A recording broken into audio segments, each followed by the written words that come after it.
Hello students, तो चलिए start करते हैं अपना वीडियो लेक्चर।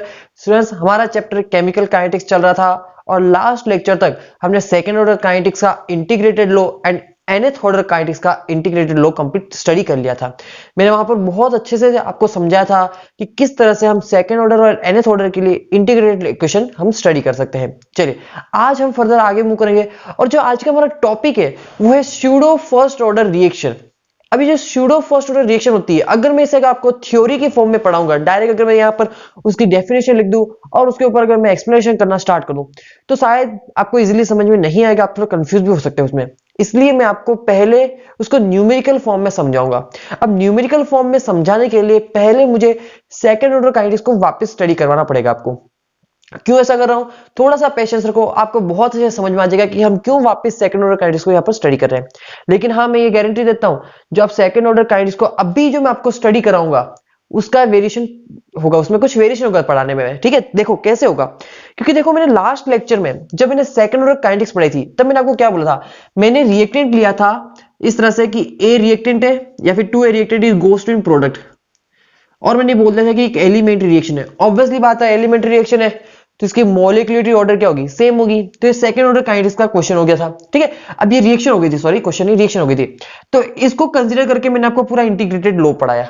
आज मैं क्या करूंगा, यहां पर तो सिर्फ एक ही रिएक्टेंट लिया है, आज मैं दो डिफरेंट रिएक्टेंट लूंगा और दोनों डिफरेंट रिएक्टेंट की कंसंट्रेशन एक बार तो हम सेम रखेंगे और एक बार क्या करेंगे, हम डिफरेंट रखेंगे और फिर उनकी काइनेटिक्स को स्टडी करेंगे।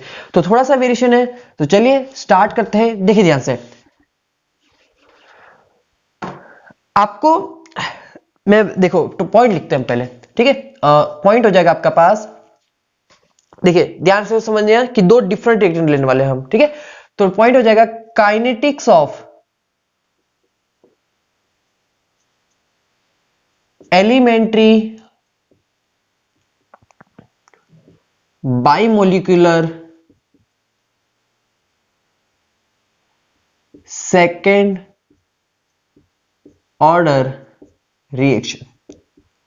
अच्छा, इसको तो लिखने की जरूरत ही नहीं ना। क्यों नहीं है जरूरत, क्योंकि देखो हमने क्या बोला, एलिमेंट्री बाइमोलिकुलर। अगर कोई रिएक्शन एलिमेंट्री है तो ऑब्वियसली बात है वो सिंगल स्टेप में कंप्लीट हो रही है, और एक एलिमेंट्री रिएक्शन के लिए उसकी मॉलिक्यूलरिटी और ऑर्डर क्या होती है, हमेशा सेम होती है। तो बाइमोलिकुलर बोला है, ऑब्वियसली बात है सेकेंड ऑर्डर का बात कर रहे हैं हम। ठीक है, तो देखिए अब मैं स्टार्ट करवाता हूं आपको, ध्यान से समझना। देखो मैंने पहले क्या लिया, मैंने दो रिएक्टेंट लिए different different, A plus B, it goes to in product. मैंने दो डिफरेंट रिएक्टेंट लिए हैं, A plus B is goes to in product, और मैंने कंडीशन लिखी है case number first. Case number first में यहां पर आपके लिए लेकर चल रहा हूं कि इफ या फिर when concentration of A and B are same या फिर इक्वल। अब क्या लगेगा, कंडीशन नंबर फर्स्ट कि जब कंसंट्रेशन ए और बी की क्या हो, सेम होगी, तब इस एलिमेंट्री बाइमोलिकुलर रिएक्शन की काइनेटिक्स को हमें स्टडी करना है। तो ध्यान से समझिए, अब अगर मैं T is equal to 0 time पर, ऑब्वियसली बात है जब रिएक्शन स्टार्ट नहीं हुई है तब आपने कुछ रिएक्टेंट का अमाउंट लिया होगा, और हमने बोला है ए और बी की कंसंट्रेशन क्या ली है, आपने सेम ली है। तो ए की कंसंट्रेशन मान ली मैंने ए, और इस ए की भी कंसंट्रेशन मान ली मैंने ए। ठीक है, अब मैंने ये बोल दिया कि T इज इक्वल टू किसी T टाइम पर, T इज इक्वल टू किसी T टाइम पर इस A में से कुछ X अमाउंट डिसोसिएट हो चुका है। मुझे बताओ अगर A में से X अमाउंट डिसोसिएट हो गया तो बचा कितना होगा, A माइनस X बचा होगा। सही है, अब देखो यहां पर क्या होगा, देखो 1 मोल से 1 मोल रिएक्ट कर रहा है, तो इसका X मोल अगर डिसोसिएट हुआ है तो इसका भी X मोल डिसोसिएट होगा, तो ये भी कितना बचेगा, A माइनस X ही बचेगा। अच्छा, और ये प्रोडक्ट कुछ X अमाउंट फॉर्म हो चुका होगा। ठीक है, T is equal to infinite time पर second order kinetics, infinite time बोला है तो देखो सेकेंड ऑर्डर काइनेटिक्स कभी कंप्लीशन होती नहीं है, फर्स्ट ऑर्डर और सेकेंड ऑर्डर दोनों काइनेटिक्स कभी कंप्लीट नहीं होती है। ठीक है, प्रैक्टिकली। लेकिन इनफाइनाइट टाइम मतलब कि हम मान रहे हैं कि रिएक्शन हमारी कंप्लीट हो चुकी है। तो देखो अगर रिएक्शन कंप्लीट हो चुकी है तो ये पूरा का पूरा क्या हो गया होगा, रिएक्टर आपका कंज्यूम हो गया होगा, तो ये कितना हो जाएगा 0, ये भी कितना हो जाएगा 0, और प्रोडक्ट आपका कुछ A फॉर्म हो गया होगा। सही है, ये तो मैंने एक्स्ट्रा समझा दिया आपको। ठीक है, कि इनफाइनाइट टाइम पर मतलब कि रिएक्शन क्या हो चुकी है, कंप्लीशन टाइम की टुवर्ड्स जा रही है, तो ऑब्वियसली बात है रिएक्टेंट का अमाउंट क्या हो चुका होगा, 0 हो चुका होगा। सारा का रिएक्टेंट किसके अंदर कंज्यूम हो चुका होगा, प्रोडक्ट के अंदर कंज्यूम हो चुका होगा। ठीक है, तो इसको तो रहने देते, चलो ये इतना काम का नहीं है। जो मेन वर्क है यहां पर इन दोनों का ही है। अब समझो, पहले याद करो सेकंड ऑर्डर के लिए एटी वाला इक्वेशन क्या पढ़ा था हमने? हमने क्या पढ़ा था? एटी वाला इक्वेशन याद कीजिए, 1/80 इज इक्वल टू क्या था? 1/a0 plus kt। याद है? यही पढ़ा था अपन ने सेकंड ऑर्डर काइनेटिक्स के लिए। एटी का इक्वेशन यही था, 1/80 is equal to 1/a0 plus kt, जहां पर एटी क्या है? टी टाइम पर कंसंट्रेशन, a0 क्या है? आपकी इनिशियल कंसंट्रेशन। चलिए अब यहां पर ध्यान दीजिए। अब मैं क्या करता हूं, मुझे इस रिएक्शन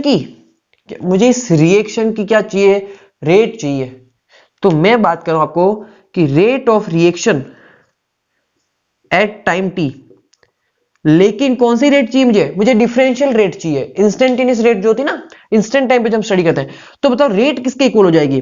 ऑब्वियसली बात है, इस रिएक्शन की रेट अगर मैं एक ही टर्म में लिखना चाहूं तो क्या हो जाएगा? Change in concentration of A with respective time, यही होगा। और अगर इसी रिएक्शन की रेट अगर मैं बी की टर्म में लिखना चाहूं तो बताओ वो क्या हो जाएगी? Change in concentration of B with respective time. अब ये दोनों भी क्या होगी? इक्वल होगी ना। क्यों? इसी रिएक्शन की रेट चाहे आप ए की टर्म में लिखो चाहे बी की टर्म में लिखो, वैल्यू क्या आएगी? हमेशा सेम आएगी। सही है। चलिए, तो रेट किसके इक्वल होगी? Minus D of A upon D T या फिर minus D of B upon D T. अच्छा, अब मुझे बताओ टी टाइम पर स्टडी कर रहा हूं ना मैं रेट, तो टी टाइम पर इस ए और बी की वही कंसंट्रेशन आएगी जो यहां पर प्रेजेंट है। बताओ टी टाइम पर कितनी कंसंट्रेशन है? ए माइनस एक्स है, और इसकी भी कितनी है? ए माइनस एक्स है। तो देखो, अगर ए माइनस एक्स है तो देखो ध्यान से, तो यहां पर रेट क्या हो जाएगी? यहां पर नहीं, यहां लिखते हैं रेट। बताओ रेट क्या हो जाएगी? Minus D of A minus X upon D T. दोनों के लिए सेम ही तो होगा, कोई डिफरेंस थोड़ी ना, दोनों की कंसंट्रेशन क्या टी टाइप पर सेम है। अच्छा ध्यान से देखो, अब इसका डिफरेंशिएशन समझाओ मुझे, क्या होगा? बताओ इसका डिफरेंशिएशन क्या होगा? देखो ध्यान से समझना, जो बायो के बच्चे उनको जरूर प्रॉब्लम हो सकती है, मैथ्स के बच्चों को तो आता ही है। कि ए क्या है? ए है आपकी इनिशियल कंसंट्रेशन। मुझे बताओ इनिशियल कंसंट्रेशन क्या कभी चेंज हो सकती है?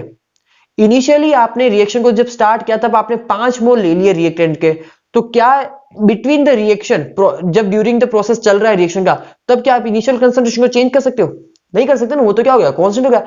एक बार आपने जितना रिएक्टेंट ले लिया है वो क्या रहेगा? आपके पहले फिक्स रहेगा। इसलिए ए क्या है? कांस्टेंट है, और एक कांस्टेंट का डिफरेंशिएशन हमेशा क्या होता है? जीरो होता है।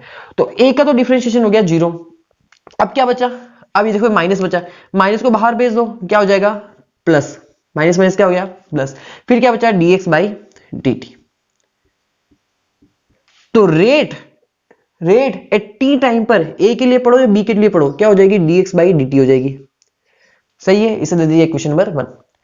अब मैं बोलता हूं कि मुझे इस रिएक्शन की रेट, ये रेट किसमें हुई? डिफरेंशियल फॉर्म में हुई है। अब मैं आपको बोलता हूं कि इस रिएक्शन की रेट अकॉर्डिंग टू रेट लो बताओ।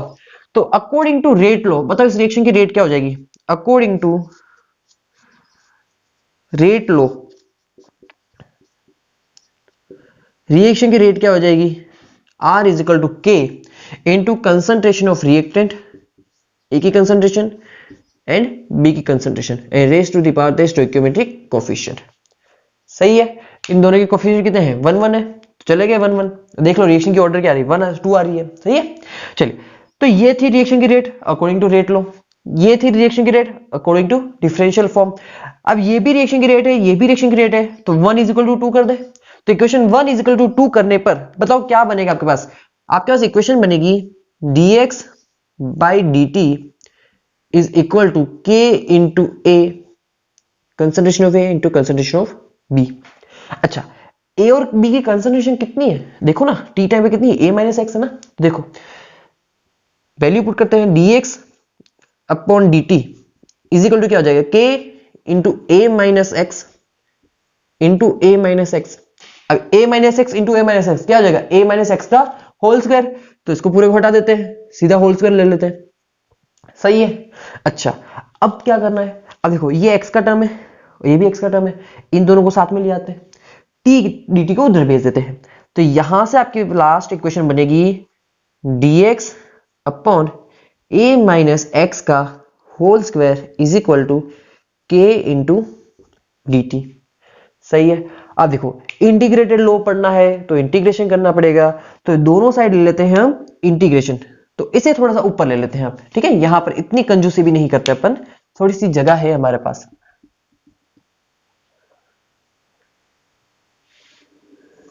चलो इसको उठाओ, इस इक्वेशन को उठाओ, वहां पर ले लेते हैं। तो dx upon a minus x का whole square is equal to क्या आ गया, k dt आ गया। सही है। अच्छा इंटीग्रेशन करना है, लगाओ इंटीग्रेशन का साइन, ये आ गया साइन इंटीग्रेशन का। Time t is equal to 0 से t के बीच में इंटीग्रेशन करना है। टाइम जब जीरो था, time t is equal to 0 था, तब देखो अब जो इंटीग्रेशन करना ना, यहां पर क्या है, ये x के टर्म में आपको इंटीग्रेशन करना है। तो x क्या है आपका प्रोडक्ट फॉर्म होगा ना। देखो यहां पर जब पहले तो क्या था, इनिशियल कंसिडरेशन रिएक्टेंट की a थी, इस a में से x अमाउंट डिसोसिएट हो चुका है, तो प्रोडक्ट कितना फॉर्म होगा, x अमाउंट फॉर्म होगा। ध्यान से समझना, लास्ट टाइम जो हमने इंटीग्रेशन किया था वहां पर हम a के टर्म्स में इंटीग्रेशन कर रहे थे, यहां पर हम x के टर्म में इंटीग्रेशन कर रहे हैं। तो यहां पर थोड़ा सा वेरिएशन ध्यान रखना आपको, ठीक है। Time t is equal to 0 पर बताओ, यहां पर t इज इक्वल टू 0 पर x कितना है, 0 है, क्योंकि उस टाइम प्रोडक्ट फॉर्म हुआ ही नहीं है, तो ये आ गया 0। टाइम t पर बताओ ये कितना फॉर्म हुआ है प्रोडक्ट, x अमाउंट फॉर्म हुआ, क्योंकि x अमाउंट यहां से डिसोसिएट हो तभी तो x अमाउंट प्रोडक्ट फॉर्म हुआ है, तो यहां पर कितना आ जाएगा x। बस ये इंटीग्रेशन आपको ध्यान रखना है, जब हम दो डिफरेंट रिएक्टेंट लेते हैं तो ये लिमिट की वैल्यू चेंज हो जाती है। लेकिन जब हमने पहले पढ़ा था वहां पर लिमिट क्या थी, वहां पर 0 से a थी, a नोट से a t थी, सॉरी, ठीक है, तो वो ध्यान रखना आप। चलो अब यहां पर करते हैं इंटीग्रेशन। चलिए तो देखो इंटीग्रेशन फॉर्मूला आना चाहिए, मैथ्स के बच्चों को तो आता है, अगर उन्होंने इंटीग्रेशन पढ़ा है तो। बायो के बच्चों को प्रॉब्लम होगी, तो समझो ये क्या है फॉर्मूला। देखो यहां पर ले लेते हैं फॉर्मूले को,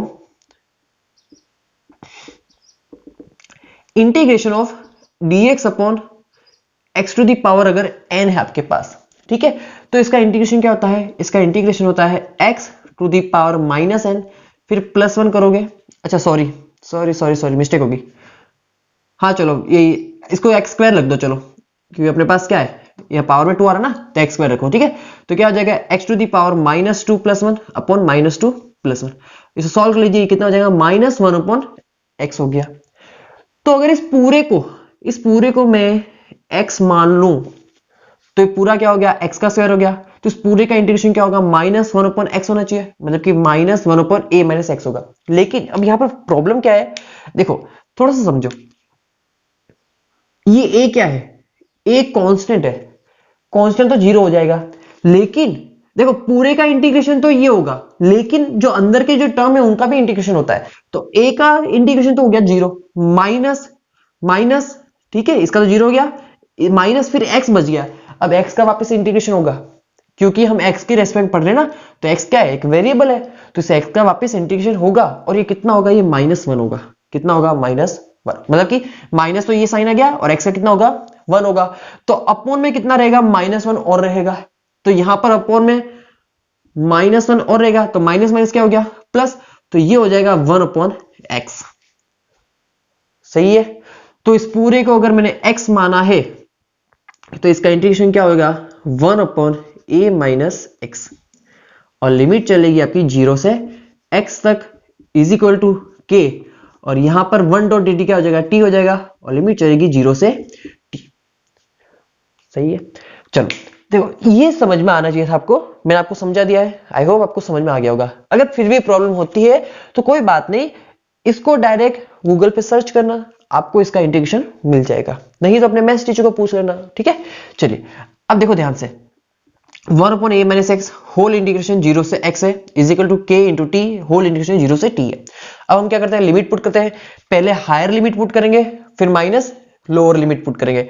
तो हायर लिमिट पुट करो, तो बताओ क्या बनेगा, यहां पर बनेगा 1 upon a minus x minus 1 upon lower limit put की x की जगह कितना आ जाएगा, 0 आ जाएगा, तो बचा कितना, सिर्फ a is equal to k higher limit t, lower limit कितनी है, 0, 0 इंटू के कितना हो जाएगा, 0 हो जाएगा, तो आगे 0 आएगा।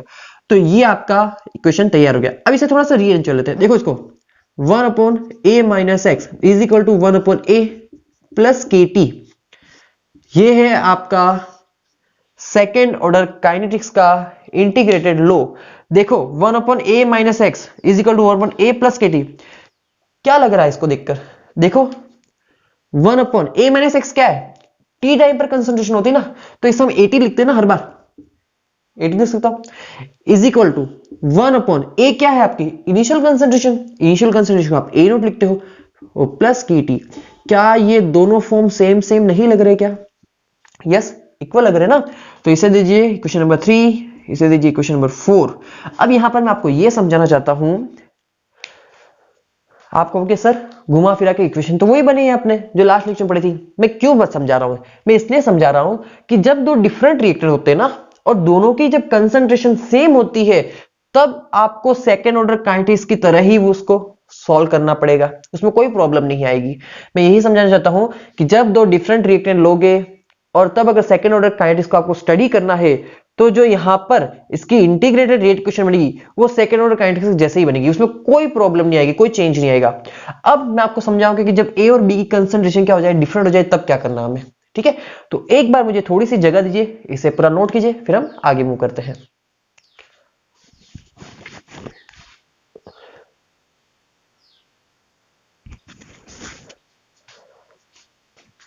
कर लिया नोट? चलिए अब देखो आगे बात करते हैं, ध्यान से समझना आप, ठीक है। इसको थोड़ा सा रफ कर लेते हैं अपन, थोड़ा सा, क्या पूरा हटा नहीं है।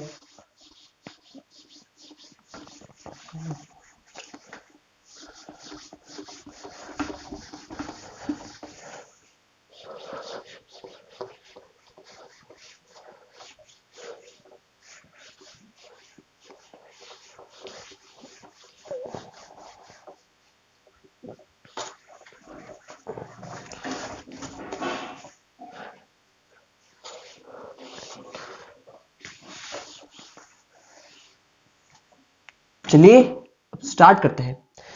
देखो अभी हमने क्या पढ़ा, हमारा केस 1 था जब हमने दोनों कंसंट्रेशन के लिए था सेम लिया था। अब केस सेकंड, जब हम ए और बी दोनों की कंसंट्रेशन क्या लेंगे, डिफरेंट लेंगे। एक मिनट प्लीज।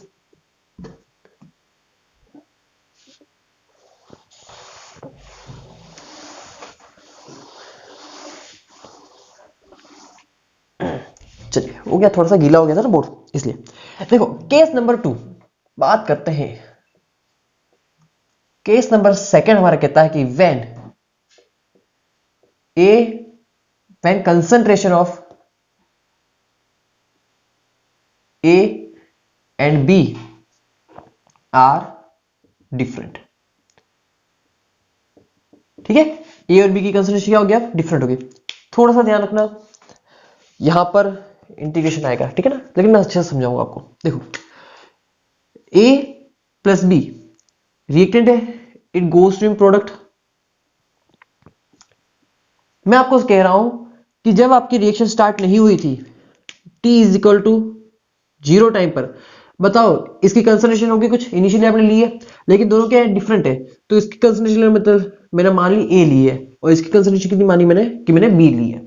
ठीक है, अब मैं बोलता हूं कि T इज इक्वल टू किसी T टाइम पर इसमें से कुछ एक्स अमाउंट डिसोसिएट हो चुका है, तो कितना बचा होगा, a माइनस एक्स बचा होगा। सही है, इस a में से कुछ एक्स अमाउंट डिसोसिएट हो गया, तो बच्चा कितना होगा, a माइनस एक्स बचा होगा। अच्छा देखो b में से कितना गया होगा, इसमें से भी तो x गया होगा ना, क्यों, क्योंकि देखो 1 मोल से 1 मोल गया, तो इसके x मोल के साथ इसका भी तो x मोल ही रिएक्ट करेगा ना, तो ये कितना बचा होगा, b माइनस एक्स बचा है। अब प्रोडक्ट कुछ x आपका फॉर्म हो चुका है। सही है, अच्छा अब ये आ गई टी टाइम पर कंसंट्रेशन, ये आ गई इनिशियल कंसंट्रेशन। अब बताओ कि rate of reaction at time T in differential form, बताओ डिफरेंशियल फॉर्म पे रेट क्या होगी। डिफरेंशियल फॉर्म में अगर रेट लिखनी है तो R इज इक्वल टू हो जाएगा change in concentration of A with respective time, और अगर B की टर्म में लिखूं तो change in concentration of B with respective time. सही है, चाहे A की टर्म में इस रिएक्शन की रेट लिखो, चाहे B की टर्म में लिखो, वो सेम होगी। अच्छा ये हो गई कितनी, तो इसके लिए क्या पुट करोगे, a माइनस एक्स, इसके लिए पुट कर क्या करोगे, b माइनस एक्स। तो जब r है ना, r आएगा यहां पर भी आपका क्या आएगा, प्लस dx बाई dt ही आएगा फॉर द a और b दोनों के लिए। जो रेट है वो क्या आएगी, dx बाई dt ही आएगी। कैसे, यहां तो अलग अलग है सर, देखो मैं सॉल्व करके बताता हूं आपको, ठीक है, थोड़ा ध्यान से देखना। Minus D of a minus X upon dt, ये किसके लिए पुट कर रहा हूं, इसके लिए पुट कर रहा हूं, ठीक है, ये रेट, और इसी के लिए भी पुट करते हैं, ठीक है, minus D of B minus X upon D T. दोनों को साथ साथ में सॉल्व कर लेता हूं। बताओ ए क्या है, initial concentration. Initial concentration change होगी नहीं, मतलब कि कांस्टेंट है, और कांस्टेंट का डिफरेंशिएशन क्या होगा, जीरो होगा। तो यहां पर रेट होगी आपकी dx बाई dt। बताओ हुई कि नहीं हुई। ए की रेस्पेक्ट में क्या है, dx बाई dt। इसके लिए बताओ बी क्या है, इनिशियल कंसंट्रेशन, ये भी क्या है, कांस्टेंट है, इसका भी डिफरेंशिएशन क्या होगा, जीरो होगा। तो यहां पर भी रेट क्या आई, प्लस dx बाई dt। बताओ दोनों की रेट सेम आई ना।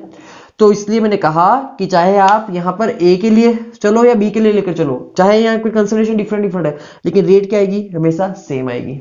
सही है, चलिए तो इसे हटा देते हैं, ठीक है।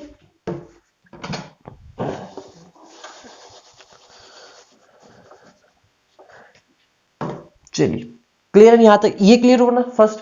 अब देखो, अब इसी रिएक्शन की रेट अकॉर्डिंग टू रेट लो लिखनी है, तो मुझे तो बताओ अकॉर्डिंग टू रेट लो क्या हो जाएगा, बताओ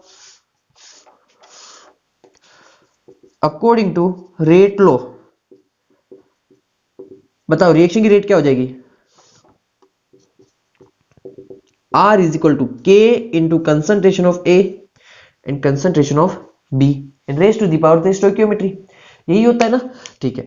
इसे दे दो इक्वेशन नंबर 2। अब ये है रिएक्शन की रेट, ये भी है रिएक्शन की रेट, तो इक्वेशन 1 इज इक्वल टू 2 कर देते हैं। तो देखो अब क्या होगा, यहां पर हो जाएगा dx upon dt is equal to k into A into B. इन दोनों की वैल्यू पुट कर देते हैं। तो देखो टी टाइम पर कंसंट्रेशन कितनी हो जाएगी, टी टाइम पर इस ए की कंसंट्रेशन कितनी है, ए माइनस एक्स है।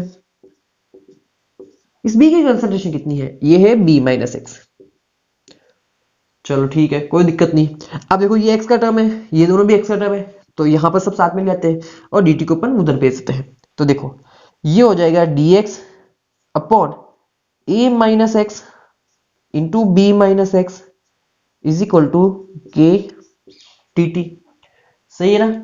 चलिए अब ध्यान से देखो, अब क्या करना है अपन को, इंटीग्रेशन करना है। तो लगाओ इंटीग्रेशन का साइन। तो देखो ये रहा इंटीग्रेशन का साइन, और यहां भी आ गया इंटीग्रेशन का साइन। इंटीग्रेशन होगा 0 से t टाइम के बीच में।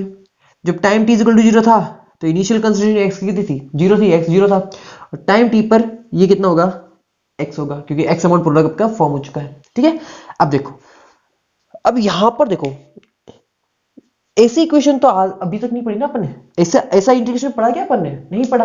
अब मैथ्स वालों ने तो पढ़ा है क्योंकि उन्होंने इंटीग्रेशन सीख लगाया, लेकिन बायो वालों को तो दिक्कत हो जाएगी ना। तो देखो थोड़ा सा समझना, मैं कोशिश करूंगा आपको समझा दूं। ये एग्जामिनर नहीं पूछता है, इसके लास्ट में जो बनेगा वो एग्जामिनर पूछेगा, इसीलिए इसको बस देखो। कोई नोट डाउन करने की जरूरत नहीं है, अगर समझ में नहीं आए बस जाने देना, स्किप कर देना, ठीक है ना। बस देखते जाना कि क्या क्या कर रहे हैं हम, ठीक है। जो लास्ट में बनाएंगे ना इक्वेशन, वो बहुत इंपॉर्टेंट है। इसलिए देखो अब इसके लिए थोड़ा सा दिमाग लगाना पड़ता है, मैथ्स वाले लगा सकते हैं वो। देखो क्या करना है आपको यहां पर b माइनस ए से मल्टीप्लाई भी करना है और b माइनस ए से डिवाइड भी करना है, और इंटीग्रेशन चलने देना है पूरा आपका dx upon a minus x into B minus X is equal to K 0 से t डॉट dt। यहां पर क्या किया मैंने इंटीग्रेशन करने के लिए ये मेथड अप्लाई किया कि यहां पर मैंने b माइनस ए से मल्टीप्लाई भी कर दिया और b माइनस ए से डिवाइड भी कर दिया। ऐसा क्यों किया, तो देखो इसको अगर आप कैंसिल आउट भी कर दोगे ना, देखो b माइनस ए से b माइनस ए चला गया, तो वापस ये पूरा पूरा सेम बन जाएगा ना। तो कोई नई चीज तो नहीं की हमने, कोई इसको बिगाड़ा तो नहीं, इस इक्वेशन को, हमारे मेन इक्वेशन को तो हमने कोई चेंज नहीं किया ना, हमने बस मल्टीप्लाई किया है। क्यों किया उसका रीजन समझो। अब मैं क्या करूंगा, यहां पर जब इंटीग्रेशन करते हैं ना तो इसको ब्रेक डाउन करना पड़ेगा। इसको ब्रेक डाउन करने के लिए यहां पर जो टर्म्स है ना उनको हमें यूज करना पड़ता है। अब देखो मैं इसको ब्रेक डाउन करके समझाता हूं। इसको थोड़ा सा ऊपर ले चलते हैं, आजा भाई ऊपर आजा, तेरा काम यहां पर खत्म हो गया। अब ध्यान से देख लो, मैं क्या करूंगा, इसको वापस लिखता हूं। इंटीग्रेशन सॉरी b माइनस ए से मल्टीप्लाई भी किया था और b माइनस ए से डिवाइड भी किया था, ठीक है। अच्छा थोड़ा सा समझो, यहां पर एक बार यही देख लो, ये तो किया था ना हमने। अब मैं क्या करता हूं, b माइनस ए को अंदर भेज देता हूं। जैसे b माइनस ए को अंदर भेजूंगा तो कितना हो जाएगा, ये यहां पर इक्वेशन आ जाएगी आपकी 1 upon B minus A integration 0 से x b minus A into D X upon a minus x into b minus X is equal to K into 0 से t, आपका इंटीग्रेशन चल रहा है लिमिट और dt, ठीक है। इसको अंदर भेज दिया अपन ने, बाकी सेम है। अब क्या करेंगे, अब इसे अपन ब्रेक डाउन करेंगे। इसको ब्रेक जब करेंगे ना तो यहां पर क्या बनेगा, देखो यहां पर नई इक्वेशन बनेगी 1/b-a इंटीग्रेशन 0 से x, ये हो जाएगा 1/a-x माइनस 1/b-x होल का differentiation dx is equal to k 0 से t dt। इसको ब्रेक डाउन करके ये लिख सकते हो आप। कैसे लिख दिया सर? हर को समझा रहे हो, मैथ्स पढ़ा रहे हो जबरदस्ती? देखो समझो, इसका एलसीएम लो आप, इसका एलसीएम लो तो क्या बनेगा, देखो इसका जब देखो इसको अलग से मैं निकालता हूं, ठीक है, यहाँ पर 1 minus A minus x, sorry 1/a minus x minus 1/b minus x, इसके एलसीएम लो, बताओ b माइनस एक्स इधर चला जाएगा ना, b minus x minus a minus x उधर चला गया, अपॉन क्या आ गया, a minus x into b minus x आ गया। इसको सॉल्व करो, देखो ये क्या होगा, b minus x minus A plus x, x से एक्स किया तो क्या बचा, b माइनस ए बचा ना, तो क्या बन गया लास्ट में b minus A upon a minus x into b minus x. बताओ क्या सेम टू सेम नहीं आया? आया। इस b माइनस को बाहर निकाल दो तो b माइनस से b माइनस अगर कैंसिल आउट कर दूं मैं तो वापस ये इक्वेशन आई नहीं आई ना, तो कोई नया तो कुछ नहीं है ना, बस वो का वही चल रहा है हमारा, तो ठीक है। अच्छा, तो ये तरीका होता है इंटीग्रेशन की हेल्प से, जिस इक्वेशन को सॉल्व नहीं कर पा रहे थे ना वहां पर हमने क्या किया, हमने कुछ नंबर मतलब कुछ वेरिएबल हमने कांस्टेंट या फिर मल्टीप्लाई किया कुछ कांस्टेंट, और उसको हमने क्या कर दिया, ब्रेक डाउन करके हमने इसको सॉल्व करने की कोशिश की, ठीक है। तो कोई नई चीज नहीं करते हम, ठीक है ना, यहाँ पर सिंपल ये होता ही है। अच्छा ध्यान से समझो, बाकी ये तो समझ में आ गया ना, भाई इसका जब एलसीएम लोगे वापस यही इक्वेशन बन जाएगी, तो इस तरह से ये ब्रेक डाउन होता है। क्लियर है? अच्छा, अब ब्रेक डाउन तो कर लिया सर, अब आगे क्या करना है, अब सॉल्व करना है और कुछ नहीं करना है। अब क्या है, देखो सॉल्व कैसे करोगे, ये क्या है 1/a माइनस एक्स है माइनस 1/b माइनस एक्स है, इन दोनों का अलग अलग इंटीग्रेशन होगा, ठीक है। तो देखो जब आपके पास integration of dx upon x होता है तो ये क्या हो जाता है बताओ, ln ऑफ x होता है ना, सही है। ये फॉर्मूला है कि integration of dx upon x होता है तो उसका इंटीग्रेशन क्या होगा, ln ऑफ x होगा। तो मुझे बताओ क्या इसे मैं इंटीग्रेशन dx अपॉन x नहीं मान सकता क्या, तो इसका भी क्या होगा, ln ऑफ x ही होगा। लेकिन लेकिन लेकिन देखो ध्यान से, मैं करता हूं यहां पर इंटीग्रेशन, ध्यान से देखना, 1/b minus a integration dx upon x क्या हो जाएगा, ln ऑफ x हो जाएगा, तो मतलब कि ln of a minus x हो गया। लेकिन साथ में क्या है, x भी तो है। अभी क्या बोला था आपने, थोड़ी देर पहले पढ़ा था ना कि देखो a तो क्या आपका कांस्टेंट है, इसका इंटीग्रेशन तो हो गया 0। पहले हमने इंटीग्रेशन जो किया ना, पहले इस पूरे का किया, अब इसके अंदर जो वेरिएबल रखे हुए हैं, जो कांस्टेंट रखे हुए हैं, उनका भी इंटीग्रेशन अलग से होता है। तो a का तो इंटीग्रेशन हो गया 0 माइनस इस x का कितना होगा इंटीग्रेशन 1 होगा, तो माइनस क्या आ गया 1 आ गया। तो अपर में क्या रहेगा -1 और रहेगा, तो यहां पर क्या गया माइनस ln ऑफ x आ जाएगा ना, ठीक है। तो यहां पर क्या लिखूंगा मैं, माइनस लिखूंगा, समझ में आ रहा ना, इस माइनस x का वापिस हुआ ना तो -1 आया, तो इसलिए यहां पर minus ln of x a minus x आएगा। चलो अब देखो माइनस का माइनस, सही है। अब इंटीग्रेशन ऑफ dx अपॉन वापिस x, इसका क्या होगा, वापिस माइनस होगा, minus ln of b minus x होगा, बताओ होगा कि नहीं होगा। और लिमिट चल रही 0 से x के बीच में, is equal to k t 0 से t लिमिट चल रही है, बताओ ये बात सही है ना। अब माइनस माइनस क्या हो जाएगा, प्लस हो जाएगा, इसको यहीं पे प्लस कर देते हैं अपन, ठीक है, ये यहां पर कर दिया मैंने प्लस। अब देखो ये माइनस में ये प्लस में थोड़ा अरेंज कर ले, तो ये क्या आ जाएगा 1/b minus a is equal sorry into ln of b minus x minus ln of a minus X, और लिमिट चल रही है 0 से x is equal to k, यहां पे लिमिट पुट कर देते हैं, ठीक है। यहां पे कितनी हो जाएगी, t हो जाएगी, kt हो जाएगा, ठीक है। चलो अब इसको देखो, ये 0 से x चल रहा है, अब ये कुछ दिख रहा है आपको, देखो ये क्या है, ये इस तरह से नहीं है क्या, ln of a minus ln of b, तो क्या होता है ln of a upon b नहीं होता है क्या, होता है ना, ये देखो इस तरह से दिख रहा है ln of a minus ln of b, तो क्या हो जाएगा ln of a upon b हो जाएगा। तो कर दे, तो चलो आओ 1/b minus a into ln of b minus X upon a minus X, और लिमिट चल रही है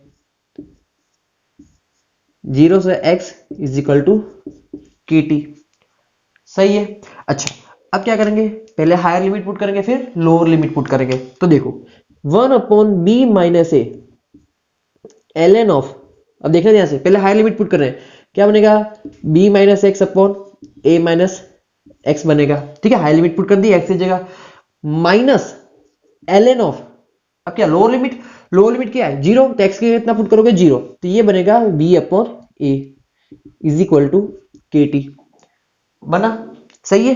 अच्छा अब वापस देखो, ये ln of a minus ln of b बन गया, वापस इसको मैं लिख सकता हूं ln of a upon b, लिख सकता हूं ना, तो देखो 1 अपॉन b माइनस ए क्या बन गया ln of b upon A, sorry जो भी है ये ln of a minus ln of b है, तो ln of a upon b लिखना है, ठीक है, तो ln of b minus X upon a minus X, upon में क्या चला जाएगा, ये पूरा चला जाएगा, तो b नीचे आ गया और a कहां चला गया, ऊपर चला गया, इज इक्वल टू क्या हो गया kt हो गया, हो गया, बन गई इक्वेशन। बस थोड़ा सा देखो, अब देखो ये है 1 upon B minus A into ln of a into B whatever, ठीक है, is equal to K T. अब रेट कॉन्स्टेंट की बात की था, के चाहिए तो टी को इधर भेज दो, तो देखो इसको थोड़ा सा इधर लेता हूं मैं, ठीक है, ऊपर लेता हूं थोड़ा सा, यहीं पे ले लेते हैं, चलो कोई बात नहीं, यहीं पे हो जाएगा, के बनाना है, देखो के इज इक्वल टू क्या हो जाएगा, के इज इक्वल टू हो गया, टी को नीचे भेजना है, तो 1 upon B minus A into T into ln of b minus X upon A minus x into A upon B. अब ये जो इक्वेशन बनी ना, ये कंप्लीट आपकी, जो कौन सा इक्वेशन देना है, जो भी देना है दे देना, 3-4 इक्वेशन नंबर 3, ये है आपकी integrated law for second order kinetics. जब आपके पास a और b की कंसंट्रेशन क्या होगी, डिफरेंट होगी, कंडीशन रखना a और b की कंसंट्रेशन डिफरेंट होगी, तब ये वे। अब इसको समझो भाई, मुझे मान लो कि ये क्या है नेचुरल लॉग है, यहां पर बेस क्या चल रहा है e चल रहा है, इसको लॉग बेस 10 में कन्वर्ट करना है, तो 2.303 से मल्टीप्लाई कर दो, तो इक्वेशन क्या बनेगी, देखो k is equal to 2.303 upon b minus A into T log base 10 b minus X upon a minus x into a upon b।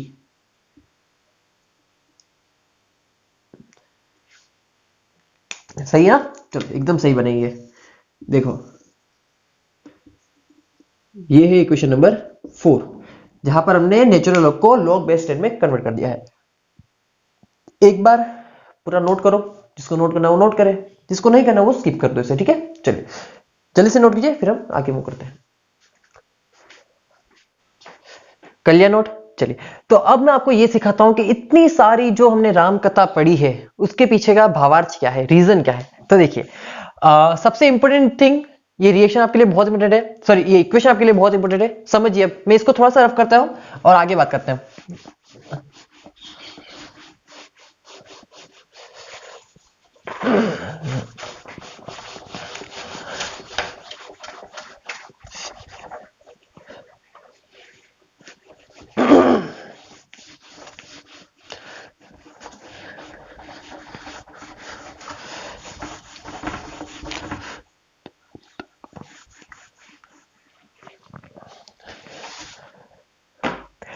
तो देखिए उक्त पंक्तियों से, सॉरी क्या कहते हैं, उक्त पंक्तियों से कवि का भावार्थ यह है कि k is equal to second order kinetics के लिए k का इक्वेशन क्या बना है, k is equal to 2.303 upon b minus A into T log base 10 b minus X upon a minus x into a upon b। Okay यही है। अब देखिए इससे हमें क्या समझना है, अभी मैंने क्या लिया था, हमने ये जो इक्वेशन बनाई ये कब बनाई हमने, कब कंडीशन क्या लेके चले थे, जब हमारे पास दो रिएक्टेंट है और दोनों की कंसंट्रेशन क्या है, डिफरेंट है, इन दोनों की कंसंट्रेशन क्या है, डिफरेंट है, तब हमारे पास रेट कांस्टेंट का ये इक्वेशन बना। अब मैं बोलता हूं कि अगर इन दोनों में से किसी एक का अमाउंट मैंने बहुत ज्यादा एक्सेस में ले लिया है, मैं क्या बोल रहा हूं कि इन दोनों रिएक्टेंट में से किसी एक रिएक्टेंट कंसंट्रेशन क्या लिए मैंने बहुत ज्यादा हाई अमाउंट एक्सेस में अगर ली है, तो मुझे बताओ, मैं मान लूं कि मैंने बी को एक्सेस में लिया है, मैंने क्या लिया, बी को एक्सेस में लिया। अगर मैंने बी को एक्सेस में लिया है तो मुझे बताओ कि कंसंट्रेशन ऑफ बी जो भी कंसंट्रेशन ऑफ बी होगी वो क्या होगी, ए के कंपेरेटिव बहुत ज्यादा नहीं होगी क्या, क्योंकि हमने क्या बोला, ये हमने बहुत एक्सेस में लिया है, ठीक है ना। तो कंसंट्रेशन ऑफ बी ए के कंपेरेटिव क्या होगी, हाई होगी, होगी हाई। अगर ये हाई है तो बताओ मुझे कि यहां पर ये देखो इस इक्वेशन को देखो, B minus A, so B minus A is almost equal to B, हो जाएगा क्या, हो जाएगा ना, क्योंकि हमने क्या बोला, बी मैंने ए के कंपेरेटिव बहुत ज्यादा एक्सेस में लिया है, तो बी माइनस ए जो होगा वो ऑलमोस्ट बी के इक्वल हो जाएगा, क्योंकि ए तो क्या हो जाएगा इसके रेस्पेक्ट में नेग्लिजिबल हो जाएगा। And one more thing, B minus X, देखो ये जो बी है इसमें से हमने क्या बोला था, इसमें से एक्स अमाउंट डिसोसिएट हुआ है, तो कितना बचा था, बी माइनस एक्स बचा था। तो इसका मतलब ये भी तो हो गया कि बी क्या है, एक्स से बहुत ज्यादा हाई है। इसको आप इस तरह से समझो, मान लो कि सी है, समुद्र, ठीक है, समुद्र है, उसमें से क्या है कि आपने दो तीन मटकी नहीं, दो तीन ट्रक पानी निकाल लिया, समुद्र में से आपने दो तीन ट्रक पानी निकाल लिया, ठीक है, आपको निकाल लिया अच्छा खासा पानी, दो तीन ट्रक, क्या इससे क्या समुद्र के ऊपर कोई इफेक्ट पड़ा, नहीं पड़ा ना, क्योंकि उस पास बहुत सारा पानी है। तो यही है कि आपने किसी रिएक्टेंट की अमाउंट को अगर एक्सेस अमाउंट में लिया है, अगर इसमें से आपने कुछ अमाउंट अगर निकाल भी लिया, तो क्या इसकी कंसंट्रेशन पे कोई इफेक्ट पड़ेगा क्या, नहीं पड़ेगा, ये तो क्या रहेगी, कांस्टेंट ही रहेगी ना। तो b माइनस एक्स ये भी क्या हो जाएगा, ऑलमोस्ट b के इक्वल हो जाएगा, सही है। आपने समुद्र में से दो तीन ट्रक पानी निकाल लिया तो भी क्या समुद्र के ऊपर कोई फर्क पड़ा क्या, नहीं पड़ेगा, वो तो कांस्टेंट रहेगा उसका वॉल्यूम, तो ठीक है ना, कोई फर्क नहीं पड़ता, क्योंकि बहुत कम चीज निकाली आपने।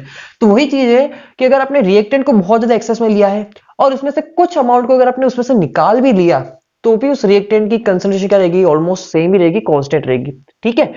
तो अब इन दोनों को यहां पर अप्लाई करते हैं, तो जब अप्लाई करूंगा तो बताओ के का इक्वेशन क्या बनेगा। अब ध्यान से देखना, अब है मेन 2.303 अपॉन, बताओ बी माइनस ए कितना हो गया, बी हो गया, into T into log base 10 B minus X कितना हो जाएगा, B upon A minus x into A upon B. बताओ क्या क्या कैंसिल आउट हो रहा है, देखो बी से बी कैंसिल आउट हो गया, तो बचा क्या, बचा के इज इक्वल टू, अब देखो के बचा है, बी को भी इधर भेज दो, तो के इंटू बी बचा है, ठीक है, K into B is equal to 2.303 upon T log base 10 A upon A minus X. अब मुझे बताओ ये क्या है, ये रेट कांस्टेंट है, ये क्या है, ये बी की इनिशियल कंसंट्रेशन है, लेकिन ये भी तो क्या है, कांस्टेंट है ना। तो कांस्टेंट इनटू कांस्टेंट क्या बनेगा, एक नया कांस्टेंट बनेगा, उस नए कांस्टेंट को मैं नाम दे देता हूं के डैश, क्या देता हूं, के डैश। तो के डैश इक्वल हो गया मेरा 2.303 upon T log base 10 A upon A minus X.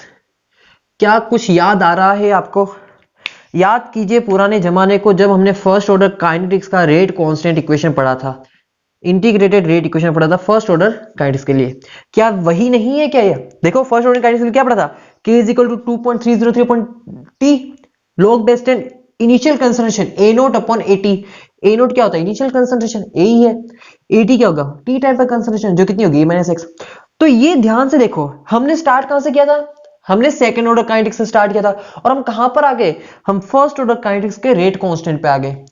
तो इस टाइप की रिएक्शन जहां पर हमें लग तो ये रहा है कि हम रिएक्शन सेकंड ऑर्डर की पढ़ रहे हैं, लेकिन एक्चुअल में उस रिएक्शन की जो काइनेटिक्स है वो फर्स्ट ऑर्डर को फॉलो कर रही है, इसी टाइप की रिएक्शन को क्या बोलते हैं आप, सूडो फर्स्ट ऑर्डर रिएक्शन बोलते हो। क्या होते हो, सूडो फर्स्ट ऑर्डर रिएक्शन, ठीक है। देखो क्या किया हमने सेकंड ऑर्डर काइनेटिक्स से स्टार्ट किया था सारा, ठीक है, इंटीग्रेशन वही कर रहे थे हम इतनी देर से, सेकंड ऑर्डर काइनेटिक्स को लेकर चल रहे थे, हमने बोला था कि एलिमेंट्री बाइमोलिकुलर हमारी रिएक्शन है, हमें लग तो ये रहा था कि हम सेकंड ऑर्डर काइनेटिक्स को पढ़ रहे हैं, लेकिन एक्चुअल में वो जो रिएक्शन है वो फर्स्ट ऑर्डर काइनेटिक्स को फॉलो कर रही है। देखो सेम टू सेम वैसे ही तो बना फर्स्ट ऑर्डर काइनेटिक्स जैसा। तो इस टाइप की रिएक्शन जहां लगता तो ये है आपको कि ये सेकंड ऑर्डर की रिएक्शन है, लेकिन एक्चुअल में वो फर्स्ट ऑर्डर की काइनेटिक्स को फॉलो करती है, ऐसी ही रिएक्शन को क्या बोलते हैं आप, सूडो फर्स्ट ऑर्डर रिएक्शन बोलते हो। अब मैं अगर इसको थ्योरी फॉर्म में समझाऊं तब थ्योरी लिखते हैं इसकी, ठीक है। तो देखो थ्योरी लिखते हैं थोड़ी सी, और फिर आपको और अच्छे से समझ जाता हूं मैं।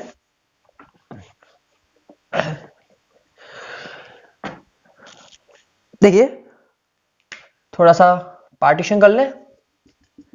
ये आ गया भारत और चाइना। अभी चाइना चल रहा है ट्रेंडिंग में। तो चल देखो, सूडो फर्स्ट ऑर्डर काइनेटिक्स क्या होती है।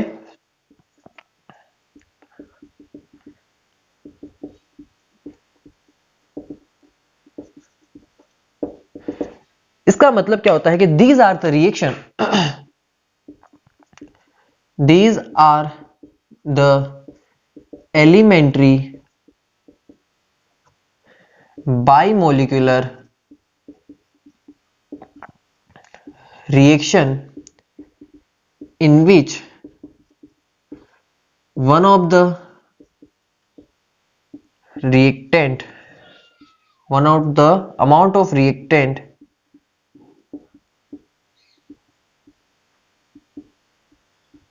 is in excess. This reaction appears to be second order,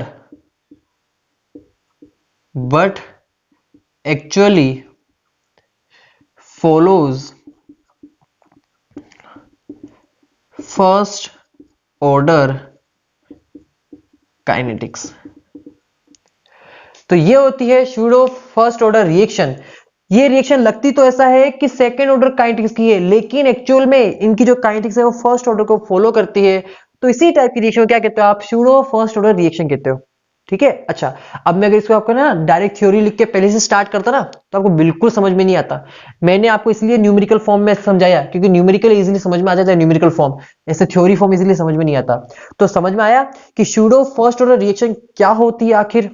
अच्छा, एक और यहां पर ये K इंटू बी, ये क्या है, दोनों कांस्टेंट है। तो K dash is equal to क्या होता है, K इंटू बी होता है। ठीक है ना, ध्यान रखना, ये K डेस नया हमारा रेट कांस्टेंट यहां पर। अच्छा, अब बात करते हैं, देखो तो सूडो फर्स्ट ऑर्डर रिएक्शन क्या हुई कि ऐसी रिएक्शन जहां पर दो डिफरेंट रिएक्टेंट दे दिए जाएंगे, उसमें से जब एक रिएक्टेंट का अमाउंट एक्सेस में प्रेजेंट हो, ध्यान रखना कि ऐसी रिएक्शन जहां पर दो डिफरेंट रिएक्टेंट दिए हैं और उन दोनों डिफरेंट रिएक्टेंट में से किसी एक रिएक्टेंट की कंसंट्रेशन अगर एक्सेस में है तो उस टाइप की जो रिएक्शन होती है वो हमेशा देखना वो कौन सी होगी, सूडो फर्स्ट ऑर्डर रिएक्शन होगी। क्यों? क्योंकि वहां पर क्या होता है, आपने देख चुके हो कि ये रिएक्शन लगती तो सेकंड ऑर्डर जैसी है, लेकिन एक्चुअल में ये फर्स्ट ऑर्डर काइनेटिक्स को फॉलो करती है और उसका प्रूफ ये रहा आपके सामने। सही है। अब देखो, अब ऐसा करो कि एक बार इसे थोड़ा सा नोट कर लो, फिर मुझे थोड़ी सी जगह चाहिए, मैं और भी कुछ आपको समझाना चाहता हूं यहां पर सूडो फर्स्ट ऑर्डर के लिए, तो जल्दी से इसे नोट कर लीजिए। चलिए, कर लिया नोट। अच्छा, अब देखो बस 5 मिनट का और लेक्चर बाकी है, मैं आपको ये कंप्लीट करवा देता हूं। ठीक है, बस 5 मिनट और आप मुझे पेशेंस से सुनिए। देखिए,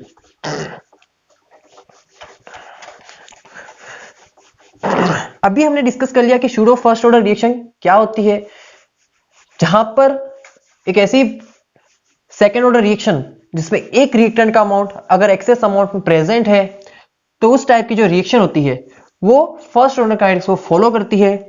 दिखने में तो ऐसी लगती है ये कि सेकेंड ऑर्डर की रिएक्शन है, लेकिन एक्चुअल में ये फर्स्ट ऑर्डर की होती है। अच्छा, कभी भी न्यूमेरिकल में सुनना, न्यूमेरिकल में अगर कभी भी आपको कहीं भी दे दे कि फर्स्ट ऑर्डर काइनेटिक्स या फिर सूडो फर्स्ट ऑर्डर काइनेटिक्स है, ओके सॉरी फर्स्ट ऑर्डर नहीं, सूडो फर्स्ट ऑर्डर काइनेटिक्स की अगर कोई रिएक्शन है और उस न्यूमेरिकल को आपको सॉल्व करना है तो उसमें आपको कुछ नहीं करना एक्स्ट्रा, उसको आपको फर्स्ट ऑर्डर की जैसे ही ट्रीट करना है। क्योंकि हमारा जो अभी रेट कांस्टेंट का इक्वेशन बना था वो कैसा बना था, फर्स्ट ऑर्डर की जैसे ही तो बना था। इसलिए ध्यान रखना, देखिए इक्वेशन क्या बना था, k dash is equal to 2.303 upon T log base 10 a upon a minus X. तो कभी भी क्वेश्चन में सूडो फर्स्ट ऑर्डर रिएक्शन आपको लिखा हुआ मिल जाए तो आपको कंफ्यूज नहीं होना है, वहां पर आपको उसे as a first order kinetics के जैसे ही ट्रीट करना है, आपको सॉल्यूशन उसका मिल जाएगा, कोई प्रॉब्लम नहीं होगी। अगर कभी ऐसा दे दे कि एक रिएक्टेंट एक्सेस में है, एक रिएक्टेंट की कंसंट्रेशन एक्सेस में, तो भी समझ जाना कि वो सूडो फर्स्ट ऑर्डर की ही बात कर रहा है। अच्छा, ध्यान से देखो, अब हमने ये तो देख लिया कि सूडो फर्स्ट ऑर्डर क्या होती है, अब और कुछ चीजें समझाता हूं। देखो, दो रिएक्टेंट है, a plus B is goes to in product. मैं बोलता हूं कि B मेरा एक्सेस में है, B की जो मेरी कंसंट्रेशन है वो एक्सेस में है। अब मैं बोलता हूं कि इस रिएक्शन की रेट लॉ के अकॉर्डिंग रेट लिखो, अकॉर्डिंग टू रेट लॉ बताओ इस रिएक्शन की रेट क्या होगी, R is equal to K into concentration of A into concentration of B, यही होगा। लेकिन अभी हमने क्या पढ़ा कि जो B है वो क्या है, एक्सेस में है।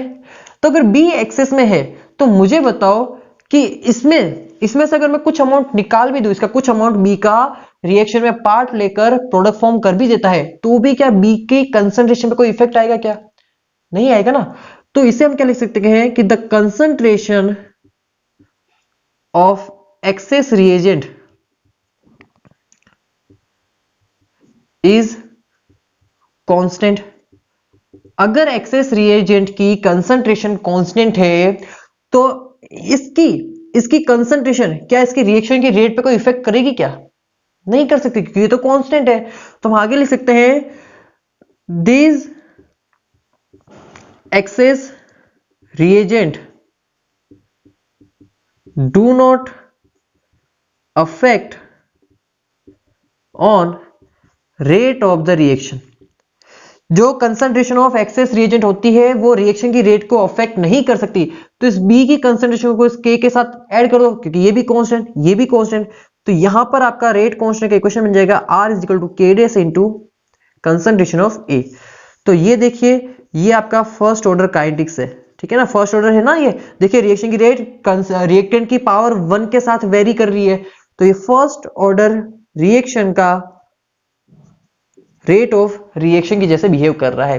तो सूडो फर्स्ट ऑर्डर या फिर फर्स्ट ऑर्डर की बात करो तो आपको फर्स्ट ऑर्डर ही पढ़ना है, ठीक है। और सेकंड ऑर्डर में अगर आपको ये बोल दे कि भाई एक रिएक्टेंट का कंसंट्रेशन एक्सेस में है तो उसे भी आपको फर्स्ट ऑर्डर के जैसे ही ट्रीट करना है।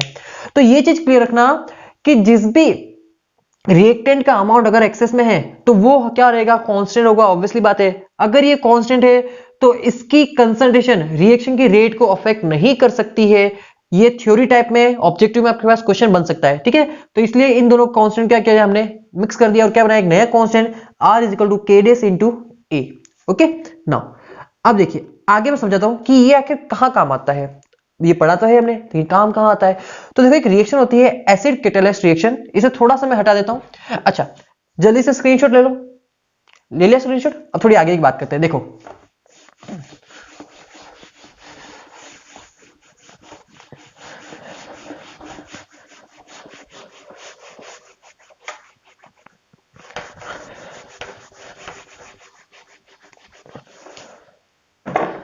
अच्छा अब मैं आपको पढ़ा रहा हूं, देखो समझो। एसिड कैटालाइज्ड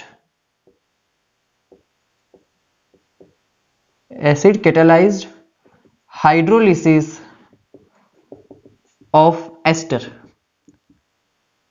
ठीक है। एस्टर का हाइड्रोलिसिस पढ़ रहे हैं, जो कैटालाइज कौन कर रहा है, एक एसिड कैटालाइज कर रहा है। तो देखो जैसे रिएक्शन ले ली मैंने, एस्टर CaC+COO C2H5 होता है, ठीक है, ये एस्टर का फॉर्मूला है। इसको मैंने वाटर की प्रेजेंस में क्या किया, मैंने इसका हाइड्रोलिसिस करवाया, ठीक है।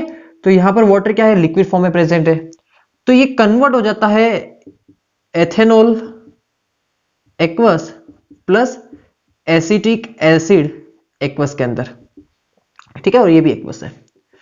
तो अब देखो यहां पर ये एसिड कैटालिस्ट है, तो ऑब्वियसली बात है यहां पर कैटालिस्ट कौन आएगा, H+ आएगा। एसिड में से क्या मिलेगा, H+ ही मिलेगा। तो एक ये रिएक्शन है जहां पर आपने वाटर की हेल्प से इस एस्टर का हाइड्रोलिसिस किया और अल्कोहल प्लस एसिड फॉर्म किया है, ठीक है। ये आप ऑर्गेनिक में फर्दर और पढ़ोगे इस रिएक्शन को, क्या कि कैसे ये बनना, नहीं तो आपने 10th में पढ़ा ही होगा। अच्छा अब देखो मैं ये बोल रहा हूं कि वाटर, देखो वाटर क्या होता है हमेशा, जो कभी भी याद रखना कि वाटर जहां भी किसी भी रिएक्शन में अगर वाटर दिया है तो वाटर हमेशा एक्सेस में ही लिया जाता है। तो वाटर एक्सेस में अगर है आपके पास तो इस रिएक्शन की रेट क्या होगी बताओ, इस रिएक्शन की रेट किसके इक्वल होगी, R is equal to K into CH3COO C2H5 मतलब कि ester into concentration of water. अब अभी हमने पढ़ा कि जो एक्सेस में है उसकी कंसंट्रेशन रिएक्शन की रेट को अफेक्ट नहीं कर सकती, तो यहां पर R इज इक्वल टू क्या हो जाएगा, K dash into concentration of ester. तो इस रिएक्शन की रेट किसके ऊपर डिपेंड कर रही है, only and only concentration of ester के ऊपर डिपेंड करती है, वाटर के ऊपर डिपेंड नहीं करती है। क्लियर रहेगा। कभी भी याद रखना किसी भी रिएक्शन में अगर आपको वाटर मिल जाए तो उस वाटर के ऊपर रिएक्शन की रेट कभी भी इफेक्ट नहीं करेगी, ठीक है, कभी भी उस पर डिपेंड नहीं करेगी, ठीक है। अच्छा, ये तो क्या थी, एसिड कैटालिस्ट थी। अब एक ऐसी ही रिएक्शन होती है जो बेस कैटालिस्ट होती है, उसको मैं क्यों बता रहा हूं, देखो इसको थोड़ा यहां एक और रिएक्शन लिखता हूं मैं, यही सेम रिएक्शन है, देखो सेम रिएक्शन है, CH3COO C2H5 प्लस H2O और यहां पर है अब बेस कैटालाइज, ठीक है, और ये भी बना रहा है C2H5OH प्लस CH3COOH, ठीक है। ये इसे दे देता हूं A और इसे दे देता हूं मैं B। यह है एसिड कैटालाइज मतलब कि Ha और यह है बेस कैटालाइज मतलब कि Hp, ठीक है। अब देखो ध्यान से, इसे हटा देते हैं, अब इसका काम नहीं है यहां पर, इसे नोट कर लिया ना आपने जी। चलिए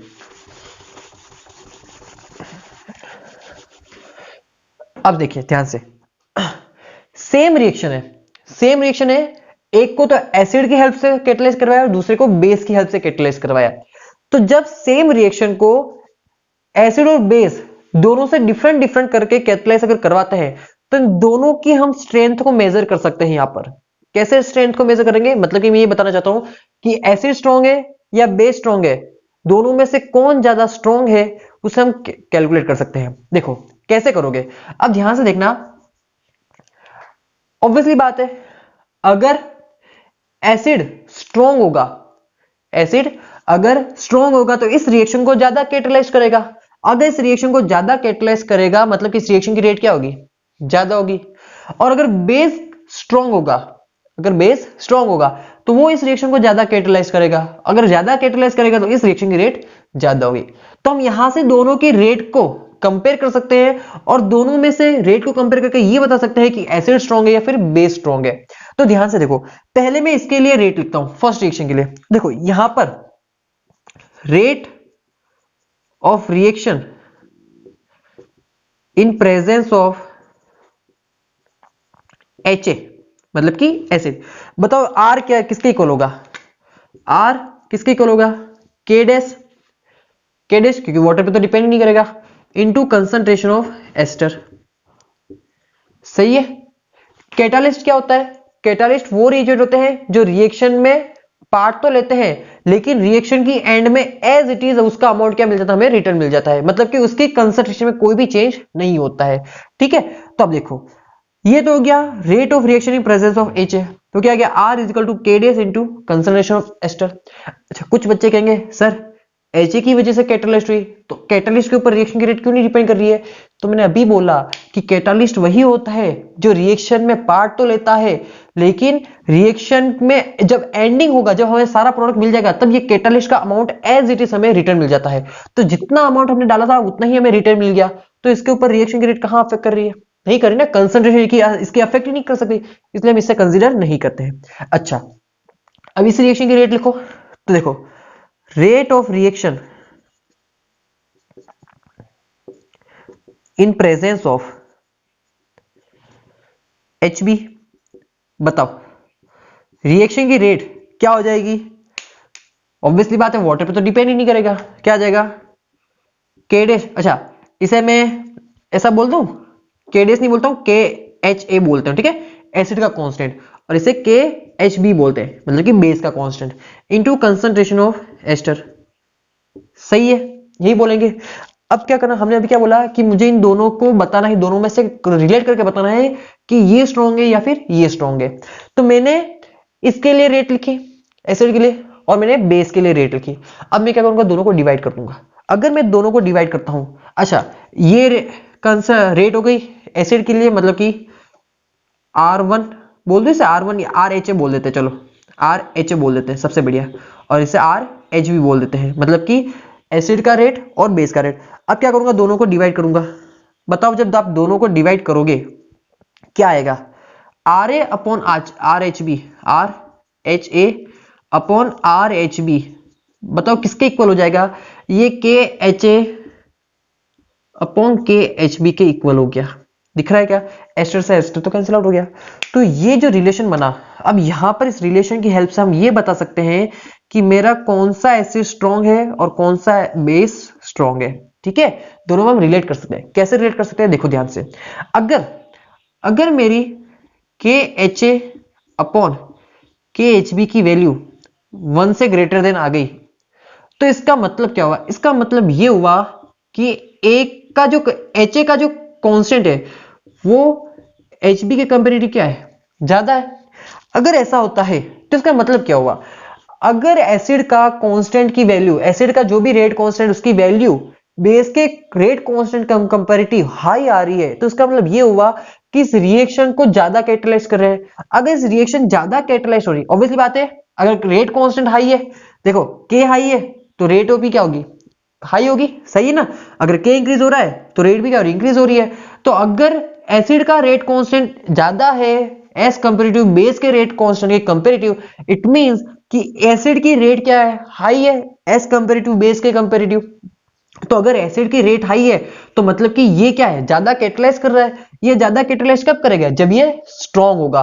तो यहां से हम बोल सकते हैं कि इस कंडीशन में जो एच ए है is more stronger than H B.